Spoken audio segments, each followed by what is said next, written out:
Existem algumas decisões de carreira que, se bem tomadas, elas vão te levar até o topo do mercado, às posições mais bem pagas aí, se você é alguém que usa Java no back-end como eu. Fala Dev, meu nome é Helder Moraes, eu sou Java Champion, eu ajudo javeiros plenos e seniors a serem bem pagos se especializando no back-end. Então não se esqueça, curte esse vídeo aqui, se inscreve aqui no canal, vai nas notificações ali no sininho, coloca ali todas as notificações para você não perder nenhuma delas, beleza? E se você estiver me escutando no Spotify, não se esqueça de curtir, né, esse podcast aí, se inscrever nesse podcast e também de dar 5 estrelinhas aí para esses conteúdos chegarem sempre para você e também chegar até outros devs aí, assim como ele chegou até você. Galera, a gente está na série aqui de aquecimento da jornada Backend Expert, que vai acontecer ali entre os dias 20, 21 e 22 de agosto, que é o evento ali onde eu vou te mostrar essa jornada exatamente rumo às melhores posições do mercado. Então, se você não está inscrito ainda, quiser se inscrever, quiser participar gratuitamente, clica aqui na descrição deste vídeo, vai estar o link de inscrição. E se você estiver vendo esse conteúdo que eu estou mostrando agora depois do evento, não se preocupe, o conteúdo está valendo. É que como estamos chegando aqui, estamos às portas do evento, eu não podia deixar de falar dele para que você possa participar lá com a gente. Maravilha? Gente, e esse conteúdo de hoje, melhor do que eu te falar, né, sobre como é que você faz para tomar decisões boas na sua carreira, decisões que te levem até as posições mais bem pagas do mercado, eu vou te contar como é que isso aconteceu na minha carreira. E para isso, você vai ver aqui um grande amigo meu, que é o Júlio Matos, que me entrevistou no podcast Tem Tempo para Pergunta. Então, essa aula de hoje aqui, esse conteúdo de hoje aqui, vai ser essa minha conversa com o meu grande amigo Júlio Matos, que foi gravado lá pro Tem Tempo para Pergunta. Beleza? Então, curte o vídeo aí e eu volto aqui no final. Tem tempo para pergunta? Eu tenho tempo para pergunta? Tem tempo para pergunta? Tem tempo para pergunta? Eu tenho tempo para pergunta? Tem Tempo para Pergunta, o podcast oficial do TDC.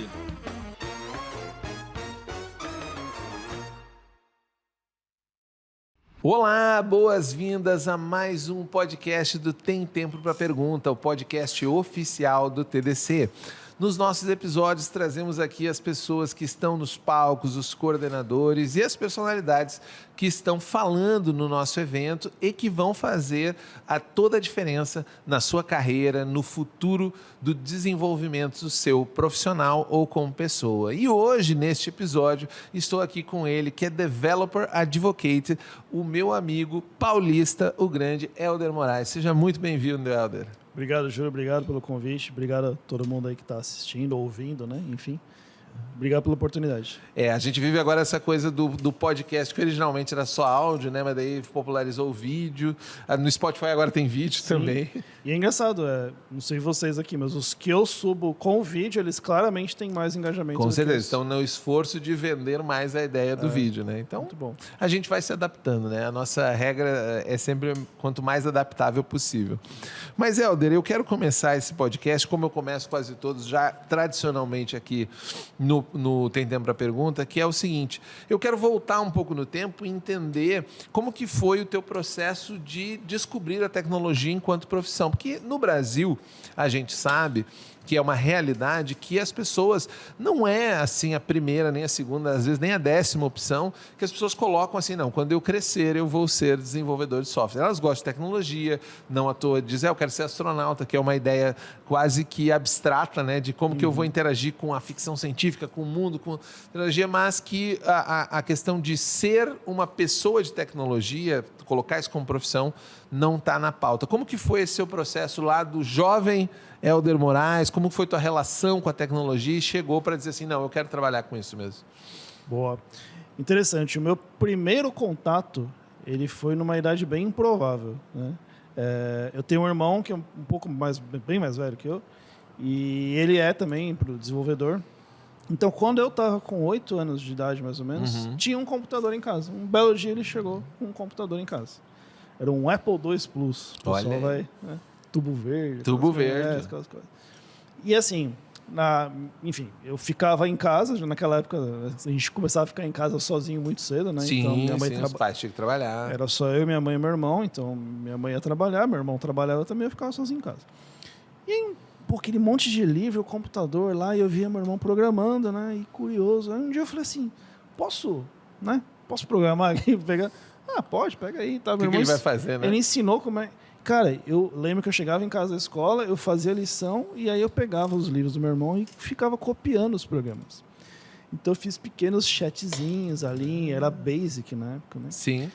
Aquilo durou, sei lá, até talvez uns 9, 10 anos. Meu irmão vendeu aquele computador. E, cara, eu desconectei geral até uns 17, 18 anos, mais ou menos.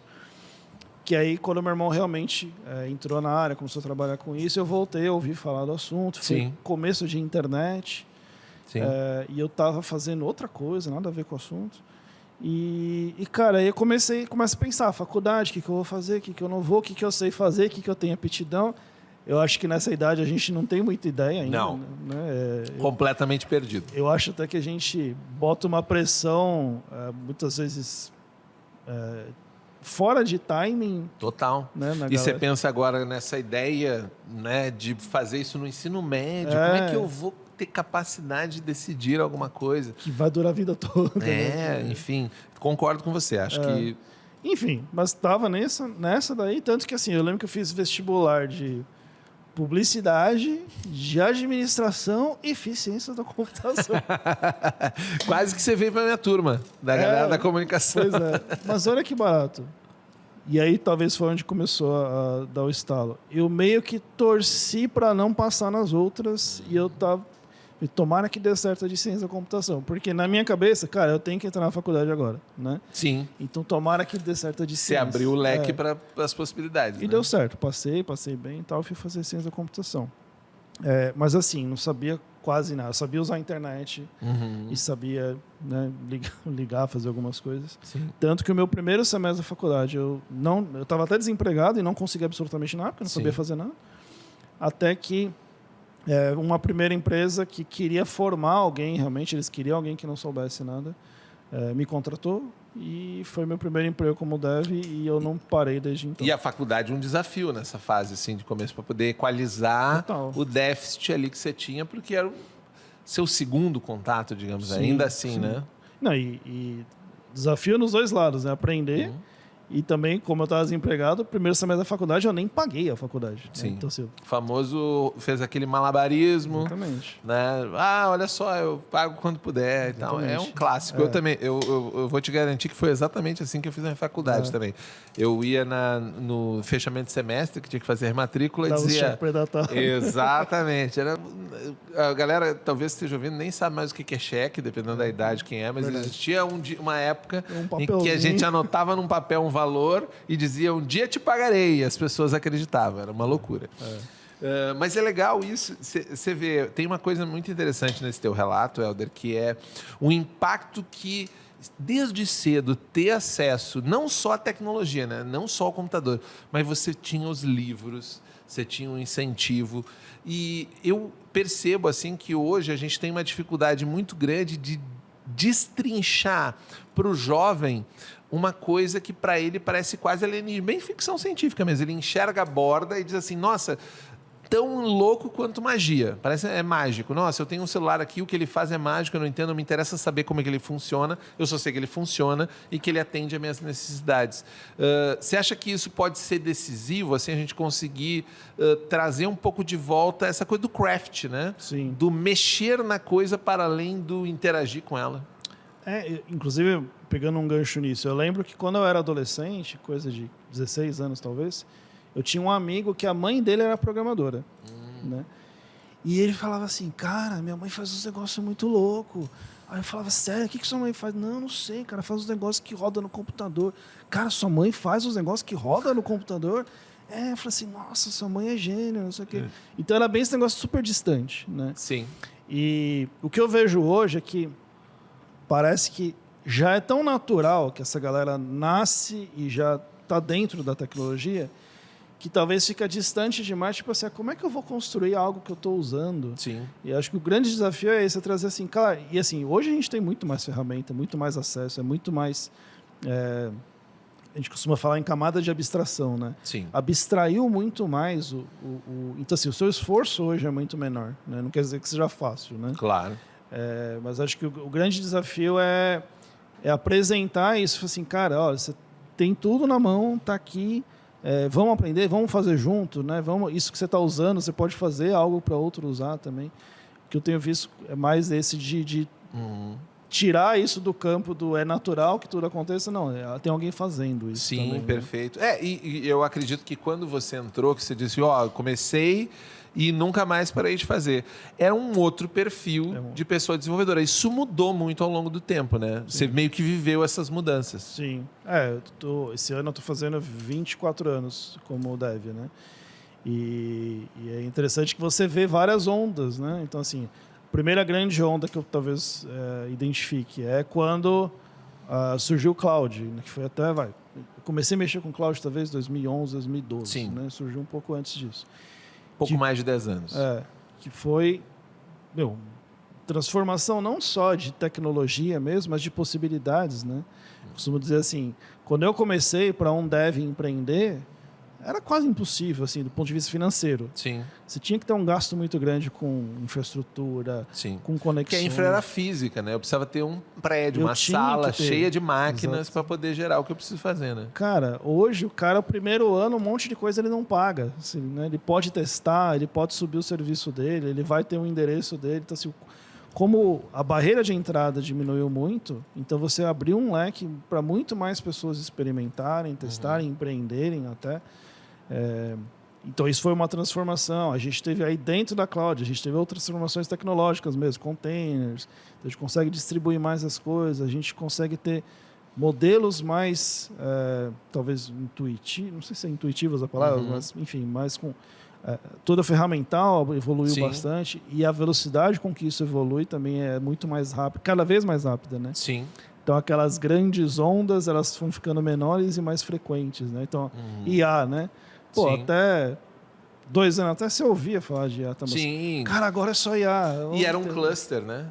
A galera que estava estudando isso estava lá no seu cantinho, né? Lá fechadinha no machine learning. Há quem diga, inclusive, que a gente até já É. perdeu o nome, né? O nome está errado. A gente tinha que chamar de machine learning, não de IA. Sim. Mas, enfim, eu quero chegar e eu quero destrinchar um pouco mais esse assunto. Mas antes da gente chegar na IA, que é o assunto mais quente, quem está acompanhando todos os nossos episódios aqui sabe que a gente vai chegar invariavelmente nesse assunto. Eu queria falar com você ainda sobre essa coisa da preparação da pessoa que está aprendendo, porque eu enxergo também que tem o seguinte, como a gente tem essa coisa das grandes transformações e o desenvolvedor tem essa característica de ter que estar sempre se renovando, me parece que a gente tem um gap muito grande entre a galera chega, aprende lá, tem a formação básica, muitos dos caras mais antigos, inclusive, nem têm essa formação básica, você chegou a fazer faculdade sobre isso, mas tem muita gente aí trabalhando, e uma pressão de não ter o tempo de formação prática correto, né? Você vê um cara entrando e daqui a pouco, 2 anos depois, ele já está sendo chamado de sênior. Não necessariamente porque ele tem uma entrega de sênior, mas que ele foi pingando de lugar em lugar e foi evoluindo e não tinha, e a vaga dizia que precisava de sênior, ele aplicou e daqui a pouco toparam, tá, então beleza, pode vir. Como que você enxerga esses gaps assim? E será que tem algum jeito da gente começar a trabalhar para fechar eles ou a pressão do mercado não vai deixar? Eu acho que é uma equação difícil de fechar, até pela demanda. Né? A gente estava até conversando com um colega ontem que a demanda ela é muito grande, ela é enorme e ela é cada vez maior e a gente não consegue acompanhar o ritmo na formação de profissionais. Né? Até porque, assim, quando você forma, sei lá, 100 pessoas, sempre tem, né, um que é mais qualificado, outro que é menos qualificado, um que está mais afim, o outro que está menos afim, que é natural, né, de todo mundo. Sim. Então, mesmo daquilo que você forma, nem todo mundo, né, consegue ter a entrega, assim, vamos dizer assim. Mas uma coisa que eu vejo que é comum em todos aqueles que conseguem realmente ter uma boa aderência naquilo que o mercado precisa, nas demandas, etc., é a galera que realmente foca em implementar. Galera que foca em fazer. Porque, assim, eu não estou dizendo com isso que a gente não tem que estudar a teoria, muito pelo contrário. Ao contrário, porque você implementa algo que você estudou, você implementa Claro. algo que foi teorizado. Mas tem que, digamos, fazer o ciclo inteiro, né? Exatamente. E onde eu vejo muitas vezes a galera mais patinando, o cara fala assim, pô, mas eu já li tal e tal livro, mas eu estudei já tal coisa. Tá, mas você usou, cara? Você implementou isso num projeto? Sentiu na pele o problema que é tentar implementar esse negócio? Você, quer ver um caso clássico? A gente está no TDC. Né? O cara vem numa trilha, sete palestras, né? Em geral, contando painel e tal. Absorve um monte de coisa lá. Cara, semana que vem, hoje é quarta-feira, sexta-feira, semana que vem, se perguntar, fala aí as palestras que você viu. A maioria já não lembra de todas, muito menos o que aprendeu. E aí, se falar o que usou ou o que pretende usar, acabou. Esquece. Inclusive, uma dica que eu costumo falar, cara, escolhe pelo menos uma coisa que você viu lá para você chegar na segunda-feira e, sei lá, cara, reúne o time e fala assim, galera, olha isso que eu aprendi. Né? Vamos fazer um negócio, vamos fazer uma POC, vamos escrever alguma coisa sobre isso, vamos assim, botar, porque aí você começa a fazer as ligações neurais até pelo aquele conhecimento. Assentar o conhecimento com você, né? Porque eu acredito muito nisso também, a capacidade de você, apesar da importância de você estar sempre recebendo o que está na crista da onda, e é o motivo pelo qual não à toa a gente faz um evento como o TDC, né? Porque a gente acredita que eu preciso estar trazendo a galera e dizendo, cara, o que você está fazendo aí? E aí vem o Helder lá de São Bernardo, eu estou fazendo isso aqui. Aí vem o Yanaga lá dos Estados Unidos, não, mas eu estou fazendo isso aqui, ó. E essa troca fomenta, mas não adianta, né? Se a pessoa não conseguir transformar aquilo em algum tipo de prática, vai ficar pelo caminho, vai ficar só com o certificado, que aí não adianta nada, né? E até tem até alguns nomes que as pessoas dão, mas enfim, aquele inchaço mental, né? Sim. Que às vezes a pessoa gera até frustração, na verdade, né? Porque o cara fala assim, pô, mas eu estudo, mas eu vou nos eventos, mas eu... E é verdade, o cara realmente vai, ele lê. Mas como não tem esse ciclo completo de implementação, aquela coisa vai se perdendo, vai se perdendo, vai se perdendo. E em uma determinada hora, você realmente não sabe mais nem o que você estudou, nem o que você leu, nem o que você aprendeu, porque aquilo não fez parte de nada que você tenha produzido, né? Sim. E ser um fazedor é uma coisa que você trouxe na sua história ou algo que você aprendeu no caminho, assim? Não, essa filosofia, porque a gente tem coisas, eu sempre digo, tem coisas que a gente aprende que são tão boas que a gente, antes de fazer, já pensa, eu preciso contar para os outros, né? Sim, que isso é tão bom que eu ainda não consegui aplicar, mas vou contar para os outros. Mas tem coisas que a gente sente, até pelo tom do que você fala, que você falou, tem que aplicar, eu sinto que você é uma pessoa que já faz isso há tempos, mas isso veio ao natural ou você teve que se esforçar um pouco para construir essa dinâmica? Então, o que eu percebi muito cedo, logo na faculdade? E aí foi a minha experiência com a faculdade, tá? Que, pelo menos na instituição onde eu estava, havia um delta muito grande em relação ao mercado. Então eu percebi o seguinte, cara, se eu ficar só no que eu estou aprendendo aqui, eu estou lascado. Então eu comecei a ter que... E assim, o ter que correr por fora foi até algo que eu tive que fazer para dar conta do projeto que eu estava trabalhando. Não era nem algo que, eu fui supervisionar, não. Eu tive que ir lá, tive que estudar outras coisas. Tanto que, assim, trabalho com Java desde 2002. Né? Cara, 2002 foi o meu último ano da faculdade. Eu não tive Java na faculdade. Né? Então, Olha assim, só. E assim, mas eu caiu um projeto para mim em Java, e aí eu lembro... E nessa época nem era crista de onda Java, né? 2002, não era mais, eu acho. Era Java 1.3. Tava... Já estava meio consolidado, eu acho. Porque teve uma crista da onda ali no final dos anos 90. Que Java vai ser tudo. Sim. Java está no banco. Eu acho que o maior Java One que a gente teve deve ter sido 2000, que tinha 15 mil pessoas. Até o evento não comportava tudo eu isso. Acho que foi ali o momento assim, 2002 já não era mais. Já era estabelecido, estabilizado. Exatamente. Né? Já estava nascendo talvez outras coisas de crista da onda. Exatamente. E aí eu lembro que eu fui, na época existia a Sun ainda, eu fui num Santa Cruz, que teve aqui no Brasil, que veio o James Gosling, que é o criador do Java. E eu lembro de eu voltar na segunda-feira para a empresa e aí ter essa reação de chegar para o cara, a gente tem que usar esse negócio. A gente tem que fazer, vocês não têm noção. Porque na época a gente fazia o tal do client server, né? Então, instalava a aplicação em todas as máquinas. Meu, não precisa instalar nas máquinas, roda no browser. Vamos virtualizar tudo. Então assim...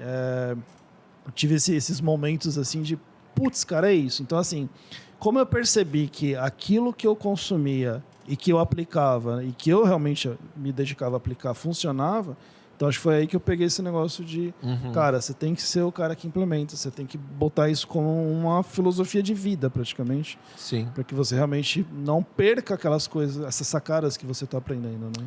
Isso. E isso, eu acho que de certa forma deve ter, com a experiência do tempo, ter te colocado numa posição também de, olha, eu posso passar isso adiante também, né? Não à toa você hoje, né? Você é um cara que tem um livro publicado, tem um canal bacana. Como foi essa transição do profissional, né, aplicador, para também o cara que hoje eu te reconheço como uma das referências dentro do Java.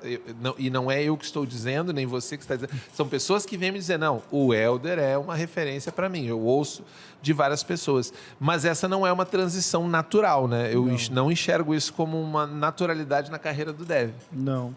Então, cara, aí talvez venha um negócio que vem lá de trás, assim, eu sempre tive uma coisa em mim por tentar ajudar alguém a aprender alguma coisa, por ensinar alguma coisa. Sempre tive isso e na vida, assim, com outras coisas. Eu nunca tinha associado isso com o meu trabalho, nunca tinha associado isso com a minha carreira. Então, sei lá, eu dava aula na igreja, eu fui orador de formatura, Sim. fazer essas coisas assim, né? Embora sempre tenha sido muito tímido, né? Mas por algum motivo eu gostava Olha só, desse tipo tem de... essas contradições, Tem, né? Eu sou muito tímido, mas me dá um microfone e o cara deslancha. Eu realmente não faz sentido pra mim, mas tudo bem. E aí, cara, quando eu lá pra 2015... Eu lembro que o primeiro TDC que eu vim foi em 2015. E não foi na trilha Java, foi na trilha iOS. Olha só. Vim assistir. Você estava numa fase mobile da sua carreira? Entre 2011 e 2015, 2016, eu desenvolvi bastante com mobile. Teve uma onda. Foi uma onda. Mobile First. Exatamente. Eu lembro disso. Exatamente. Cheguei a... Exatamente, foi bem nessa época mesmo. E eu tava, nossa, alucinado, eu fui na trilha iOS. E aí lá assistindo as palestras, tava legal tudo. E aí eu tive um estalo. Falei, cara, eu consigo dar uma palestra. Não sei, eu olhei assim e falei, cara, eu consigo dar uma palestra.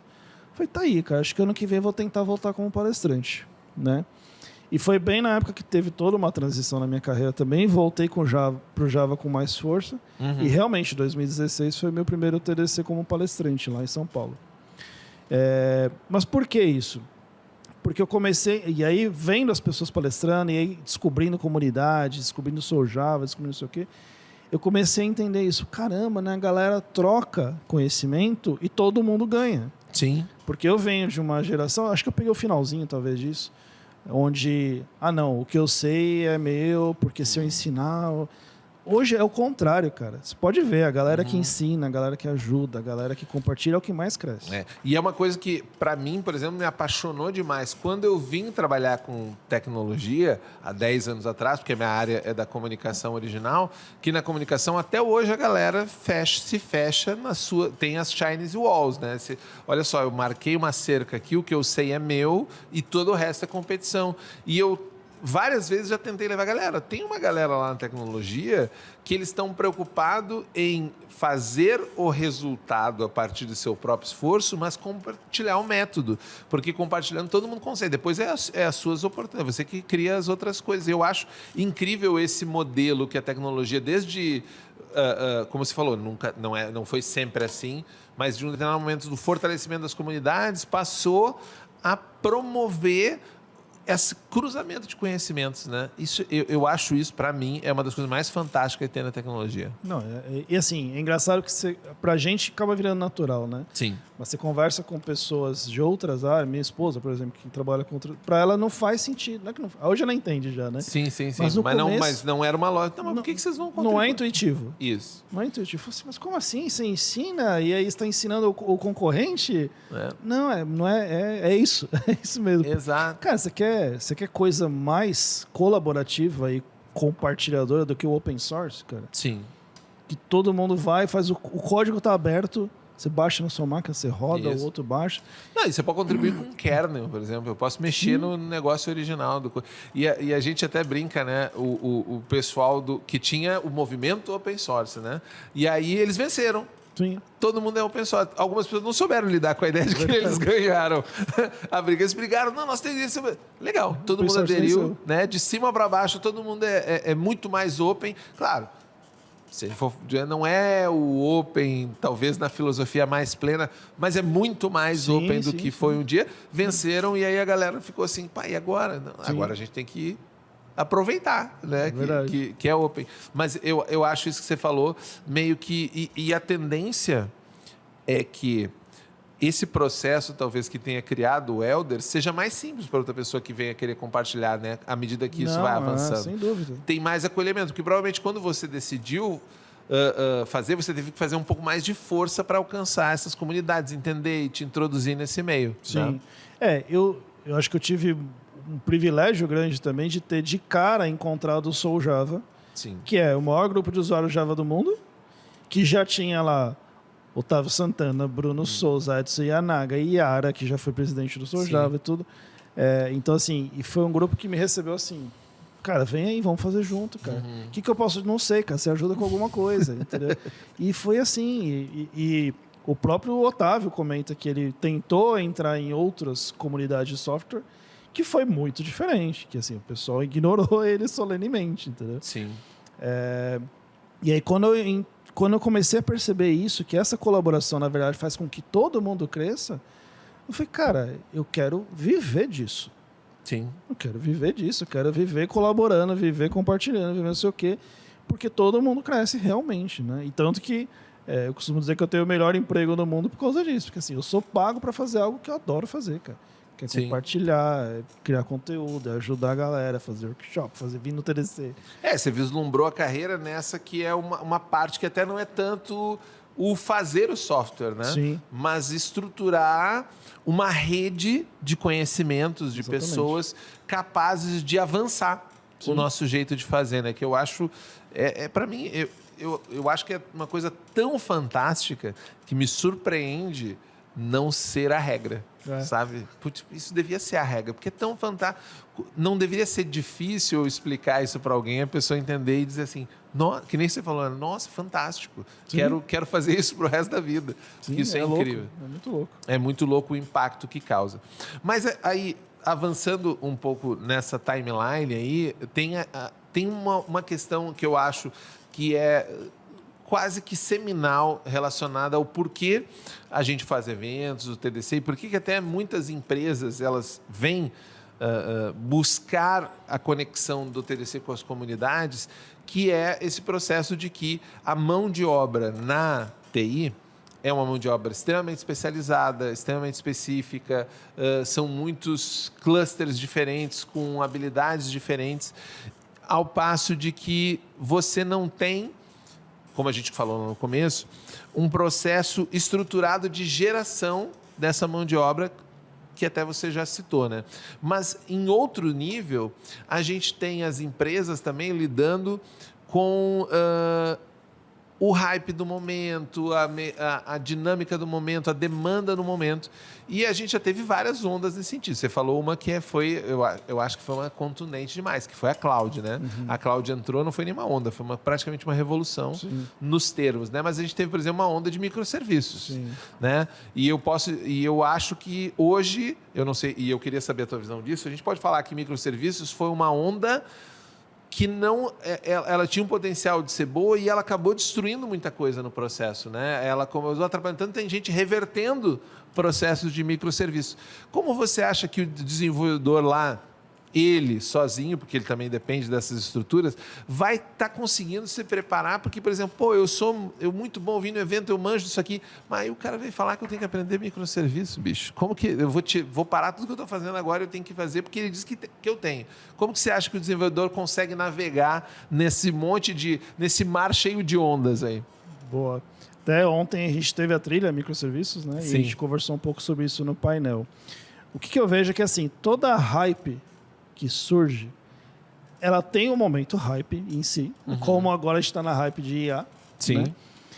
E, pelo menos do que eu vejo, é inerente das hypes que um monte de gente vai usar errado aquilo.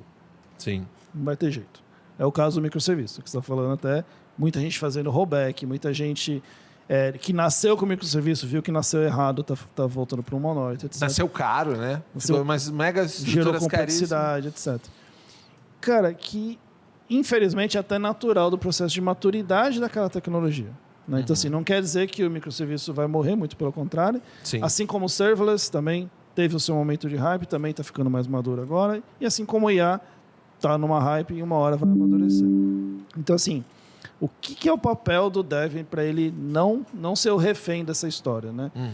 Até comentei um caso que eu presenciei uma vez de uma empresa que foi conversar com uma determinada outra empresa.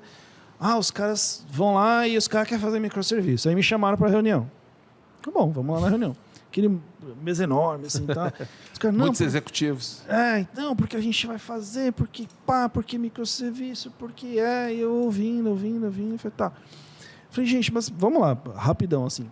Por que vocês querem fazer? A gente está falando disso de 2017, 2018. Antes da pandemia.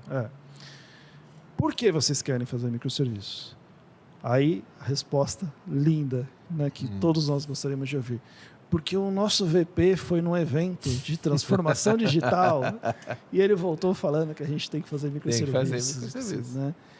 Caraca, meu pior motivo do universo. Né? Essa é a hora que você murchou na cadeira, assim, você foi afundando, meu Deus, para onde que eu começo, continua essa conversa? E aí, agora é o seguinte, por que o time ficou refém daquele VP no momento? Não é só por questões hierárquicas. Sim. É porque o cara não tem o argumento do porquê que é microserviço. Para que a gente usa microserviços? Microserviço não é para escalar tecnologia, é para escalar pessoa. Só que nem o VP sabia, nem a equipe sabia. Sim. E assim, então assim, cara, vai no fundamento. Então assim, IA, vai no fundamento da IA. Como é que faz? Como é que cria? Como é que estuda? É microserviço? Como é que estrutura? Para que serve? Da onde surgiu? Quem foram os primeiros projetos e por que eles fizeram aquilo? E aí você vai olhar os cases, você vê, putz, não era para escalar software, cara. Pelo contrário, eles criaram alguns problemas internos que eles aceitaram viver com aqueles problemas porque eles tinham um problema de escalabilidade de equipes que foi resolvido daquela forma. Então, o Isidro, né, que é um super amigo nosso, ele é um cara que bate muito nessa do fundamento. E nesse ponto, cara, o fundamento vai te salvar de ter que fazer um rollback depois do projeto. Talvez você vai ser o voto vencido? Talvez você vai ser o voto vencido, que às vezes, né, claro, é do jogo. Tem contextos e contextos, né? Mas, cara, não seja o voto vencido porque você não sabia falar outra coisa. Eu aceitei porque eu também não tinha argumento para falar.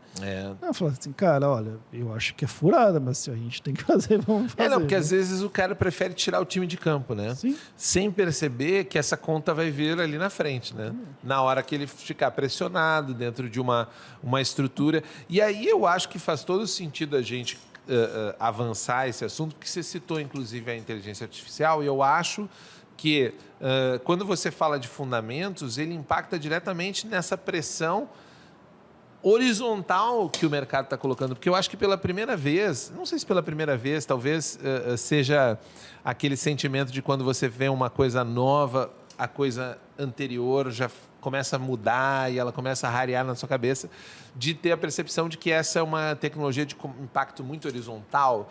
Ela é diferente, por exemplo, de um microserviço, de um serverless, que ele está na base lá atrás, no back. Não, ela está lá com o advogado mexendo. E isso mudando a relação dele com a chave de conhecimento que ele está. Você acha que o desenvolvedor que está nessa coisa de buscar os fundamentos, ele vai conseguir também se apropriar da IA? Ou a IA é outra coisa? Ou como que você está enxergando essa mesma que você falou, né? Ondas, pressões, o cara tem que buscar, precisa de argumento, mas a IA meio que ela abraçou, ele sentou em casa, o cara no Fantástico está falando sobre IA. A mulher dele disse, você já viu esse negócio de IA? E ele, meu Deus, acabaram de dizer isso no meu projeto e eu estou perdido aqui, para onde que eu vou? A impressão que eu tenho é que a pressão nesse lado de IA vai ser maior do que nas últimas ondas, exatamente por isso, porque não é algo restrito ao seu nicho. E por não ser restrito ao seu nicho, a demanda vai vir de todo lado. Então, se o advogado está olhando isso, tem o sistema que o advogado usa. Se o hospital está falando disso, tem o sistema que o hospital usa. Se a sua mãe, que é costureira, está falando disso, talvez a empresa que Vai aparecer fornece alguma coisa para ela vai... Então, assim, a impressão que eu tenho, tá? E aí, enfim, a gente pode conjecturar nisso, é que a pressão nisso vai ser maior e já virou um negócio inevitável. Porque, assim, aparentemente, a indústria estava segurando um pouco isso, né? Sim. Por diversos motivos. Estamos desenvolvendo mais tecnologia, estamos pensando talvez mais em segurança, estamos pensando em... Cara, o chat GPT deu os 2 pés na porta. Ficou assim, eu tô jogando isso aqui agora, vocês se virem. Jogou na mão da criança, né? Jogou o bolo na mão da criança. Se vira, né? Tipo assim, tá aí. E aí, o problema é que quando se vira, aí cada um sai correndo atrás de fazer o seu. E correndo atrás. E aí tem a concorrência, tem a tecnologia, aí tem não sei o quê, tem a API, aí... Cara, e aí, isso vai influenciar no meu trabalho? Não vai? Falaram que se eu não souber isso, eu vou estar desempregado daqui a um tempo, e etc, etc. Então, me dá uma impressão de que essa é uma onda que vai ser mais intensa, né? Do ponto de vista de, cara, corre atrás, cara. Corre atrás. É a impressão que eu tô tendo, tá? E você acha que, considerando-se que a gente estava aí num processo que provavelmente ele foi muito acelerado da pandemia, por causa que a pandemia foi meio que um ponto de revolução digital, enquanto a gente tentava debater como iremos fazer a transição digital e todo mundo dizia, não, isso vai ser amanhã. Né? Passa que na volta a gente compra a transformação digital. Mas a pandemia trouxe você vai ter que fazer isso agora, né?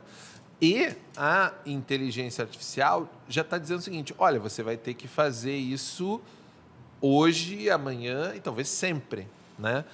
E como que o mercado, talvez, nesses próximos anos, ele vai tender... Ele já vinha numa ideia de quebrar a lógica da empresa que faz um produto, que entrega, para uma lógica talvez até mais distributiva, mais eu não faço mais produto, eu faço uma API e tal. Como que você vê essa fragmentação de negócio, né, vai estar impactando o cara que desenvolve na ponta lá? Porque... eu estou sempre puxando o fio do desenvolvedor, porque eu acredito que a gente está falando aqui dentro do TDC, grande parte do nosso público ele está diretamente relacionado com os problemas do dia a dia, né? Então, ele tem essa metáfora do lead jornalístico do vilão, está aqui em cima, mas o que eu tenho tentado aqui é sempre materializar isso. Chão, beleza. Eu já estava meio que num processo de descentralização, de fragmentação. Eu tinha que pensar agora num modelo de não é mais eu desenvolvendo para um problema específico, não. Eu estou desenvolvendo para ecossistemas de problemas, basicamente, né? E como que você acha que isso está transformando essa persona do desenvolvedor lá na ponta? Boa. Cara, eu vejo que cada vez mais o dev tem uma tecla que eu bato bastante, assim, que dev não é escrevedor de código, dev não é escovador de bit. Que era o cara batia no peito e se orgulhava, né? Exatamente. Eu sou escovador de bit. Cara, você resolve problema.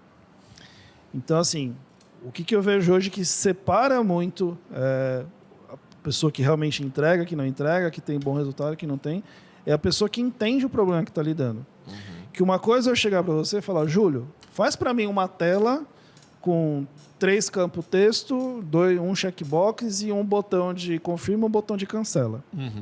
E aí você vai e faz o raio da tela.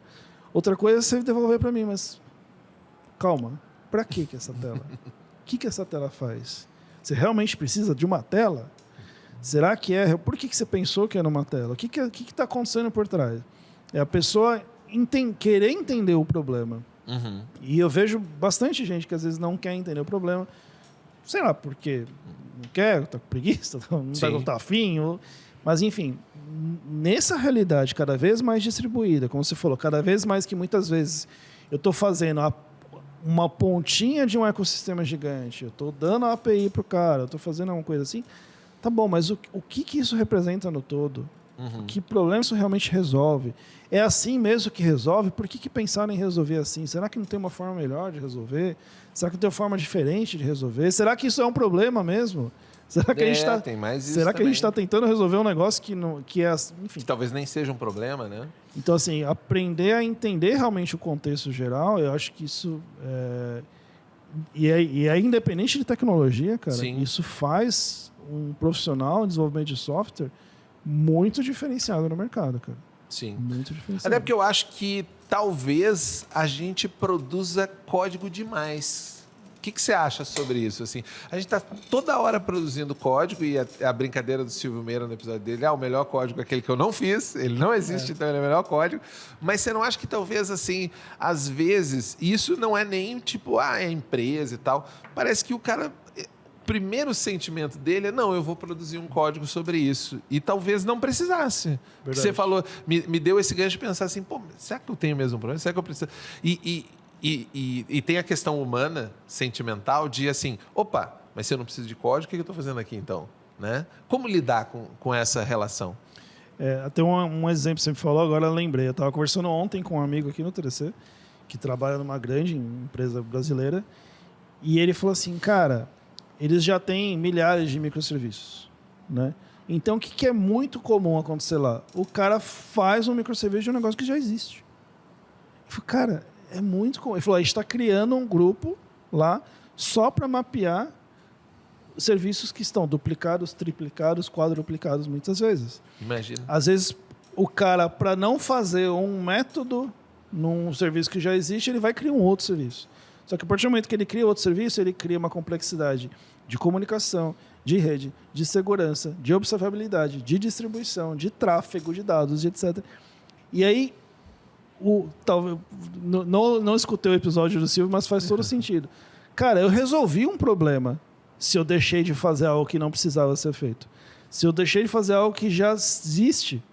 Cara, será que você já parou para olhar se já existe aquilo que você está fazendo? Sim, economia de recursos, economia de tempo, que eu acho que ainda é o recurso mais valioso de todos, né? O tempo que eu vou botar em cima desse negócio. E é isso que eu estava falando, que me parece que é sistêmico. Não é nem uma particularidade, é um cacuete. Não, você chega numa empresa e tem o sentimento do cara que, bom, se eu não propor um código... Eu não sirvo para nada. Eu não sirvo para nada. Preciso propor um código aqui, porque no frigir dos ovos, no dia a dia... Como que eu saio desse nó? Você tem uma ideia? O que tu recomenda para o cara que já se deu conta disso, inclusive? E falei, galera, mas... Né? E às vezes ele é aquele meme do cara que levanta a mão e é jogar tirado pela janela. Às vezes ele é esse cara, ele está com medo. Pô, mas se eu levantar a mão e dizer, galera, não tem que fazer código, não, isso já está pronto. Ele vai ser o cara que vai ser jogado pela janela. Cara,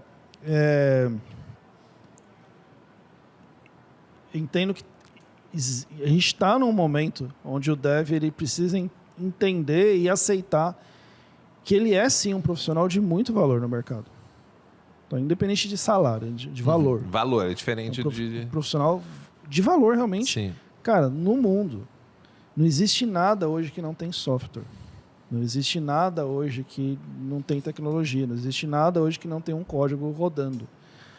Então, assim, você entender que, cara, sim, eu vou ser um profissional, eu vou estar ajudando o projeto, eu vou estar ajudando a empresa, se eu chegar e falar assim, cara, não, isso já existe, isso não, o meu amigo fez, eu não preciso fazer, isso já está contemplado. Ou, isso que precisa ser feito não é do jeito que vocês estão falando. De novo, ainda que você seja o voto vencido, a gente não tem controle sobre tudo. Mas não tem. o que está no meu controle? É saber resolver esse problema que eu me propus a resolver da melhor forma possível, ainda que a forma de resolver não seja eu fazendo um código. De novo, né? Eu ser um dev não é só eu escrever código. É eu saber conversar com as pessoas, saber entender o problema, eu saber lidar com a empresa, entender a cultura da empresa, navegar na organização, navegar com as outras áreas. Eu não sou um profissional só limitado ali ao meu notebook, à minha IDE e ao código que eu escrevo. Cara, eu sou um profissional completo, eu tenho eu acho que é se entender como pessoa também, né? Sim. A gente não é que assim, do meu horário de trabalho eu sou dev, o resto do tempo eu sou Não, cara, eu sou uma pessoa integral. Não é aquela série Ruptura agora que tem, não sei se você viu Não. na Apple TV, que é ficção científica e o cara, quando chega no trabalho, desliga, ele esquece tudo que ele vivia no fora. Não existe, Ele só vive o trabalho, ele sai do trabalho, ele desliga o trabalho, só vive e ele não lembra o que ele viveu no trabalho. Não existe isso, né? Cara, Humano é completo. No trabalho eu sou pai, sou marido, sou dev, escrevo livro. Em casa eu sou dev, sou... Cara, a gente somos pessoas integrais em tudo que a gente faz. Então, eu acho que parar de separar isso, nos colocarmos a nós mesmos em caixinhas, e essas caixinhas que não se comunicam, até talvez te ajude a acelerar esse processo de maturidade, para que você, até que muitas vezes falta confiança. Pô, mas eu não vou falar tal coisa, porque aí eu vou ser jogado pela janela, né? Sim. Não, cara, é assim, você tá certo, você tem fundamentação, faz sentido, você não tá viajando na maionese, cara, se posiciona, fala. Não é isso, não é utópico, é muito pelo contrário, cara. Se você vê os profissionais que você admira no mercado, Sim. muito provavelmente são pessoas que, de alguma forma, estão navegando assim hoje nos projetos. Né? E você pensa assim, né? Você falou em maturidade, né? A maturidade da pessoa profissional. A gente tem muito essa qualificação de tempo. Ele é um dev sênior, né? Mas, às vezes, o cara é o dev sênior por um contexto específico, mas ele não é o cara que tem uma maturidade para ter esse conhecimento, né? E eu percebo, e queria saber também a tua opinião sobre isso, que o mercado está meio de recheado de velhos ou velhas, de antigos, não sei se é o pronome melhor, eu não quero ser, como é que é? Etarista. Etarista e nem detratar as pessoas, Sim, porque não é sim. isso, eu estou falando no ponto de vista mais de conceito mesmo, né? De que tem pessoas que têm muita experiência e pouca maturidade, né? Para entender a sua postura. Cara, ser humano, né? Eu acho que tem isso, né? Às vezes você pega a pessoa que tem muita idade e é imatura, e muitas vezes você tem o contrário. Você tem alguém que talvez seja um pouco mais jovem, que tem mais maturidade. E eu entendo que isso tem muito a ver com... Cara, você entender o mundo à sua volta, e talvez nisso a gente extrapole um pouco a tecnologia, Sim, sim. como algo que você tem responsabilidade. Eu acho que a maturidade ela passa pela responsabilidade no sentido de que, Júlio, você pediu para eu cuidar desse papel, cara? Legal. O que esse papel representa para você? Cara, eu vou fazer o melhor que eu puder para cuidar bem. Se eu não souber algo que eu preciso saber para cuidar desse papel, eu vou procurar aprender. E às vezes até nem precisa um acordo tão explícito. Você já reconhece esses acordos sem que eu precise te dizer, né? Você já olha assim, eu reconheço essa... Exatamente.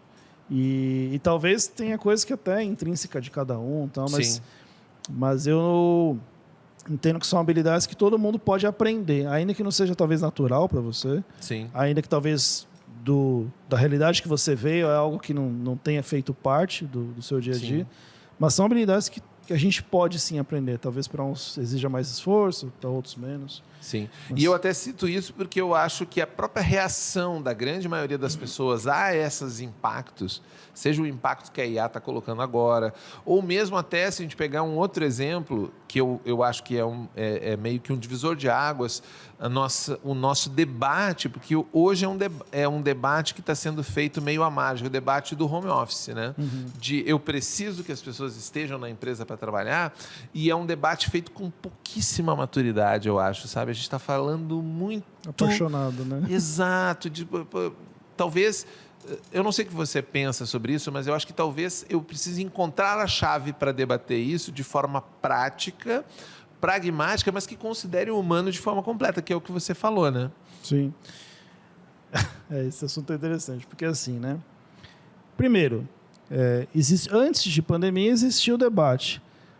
Dá para trabalhar remoto ou não dá? Dá ou não dá? Cara, provou-se que dá. Sim. Provou-se que dá para trabalhar, inclusive, com produtividade, que dá para entregar, que, na verdade, os devs eram os que estavam mais preparados para fazer isso, porque mudou muito pouco. Né, Ele tinha um stack em casa. E fez, beleza. Aí agora está nessa discussão. E assim, né, eu vejo muita discussão de que, não, você não imprime cultura com as pessoas remotas. Cara, posso citar cases? Claro. Posso? Aqui você pode falar o que você quiser. Boa, vamos lá. Cara, Red Hat foi vendida para a IBM em 2018 por 35 bi.